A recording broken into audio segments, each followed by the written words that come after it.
Everyone. I'm George from Ireland. Hello, everybody.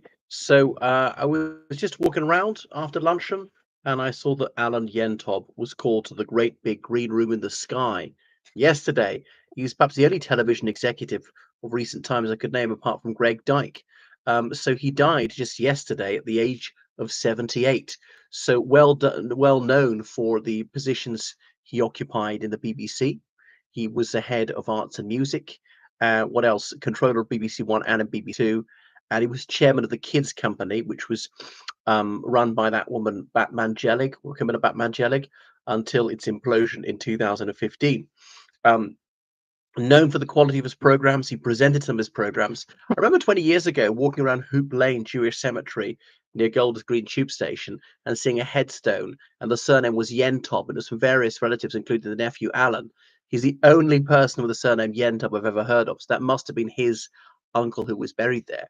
So he's born in London, East London, Stepney, and there's still a significant Jewish community there. At some point, they began the so-called Northwest Passage, where the Jewish community in London, mostly from the East End, whence they had come from Tsarist Russia, the late 19th century, and shifted to Golders Green and what's the other place, Finchley, to some extent Stamford Hill, if they're ultra Orthodox. Um, as the Jewish East End more or less doesn't exist, part of the embourgeoisement of the Judaic community, partly because property prices had fallen a lot after the Second World War. So although he's a Londoner born, his family were Iraqi immigrants, which is highly unusual. Iraqis coming to this country around that time. Is before Israel was founded. I'm not sure if they came before the Second World War or after, because of course there's virtually no movement during the Second World War. Then they shifted to Manchester, is in northern England, where he grew up. His father was a successful businessman. Alan Yentob, he did well at school, and he went to King's Ely, that public school. King's because King Edward the Confessor went there. The Isle of Ely. It's not really an island anymore, but was surrounded by the marshes for years, what they call them the fens, where Hereward the Wake held out because it's the only hill for miles around, very flat, very moist ground, drained in the early modern period. Anyway, from there he studied at the University of Leeds, reading law. He spent a year in France at Grenoble, perfecting his French. So he got a 2-2 in law. That wasn't going to happen, and that's he joined the BBC. It was very easy to do in the World Service. So he had all sorts of roles in there, and he helped the Late Show. He was best known for comedy. Have I Got News for You? And he commissioned a lot of programs. Absolutely fabulous. A transatlantic smash hit is even shown in France with subtitles and things like that. Wallace and Gromit, The Wrong Trousers. That guy with the little figurines, plasticine things, was always reshaping them, and that was a really low budget and just taking photos every time he moved them, and that was very, very popular.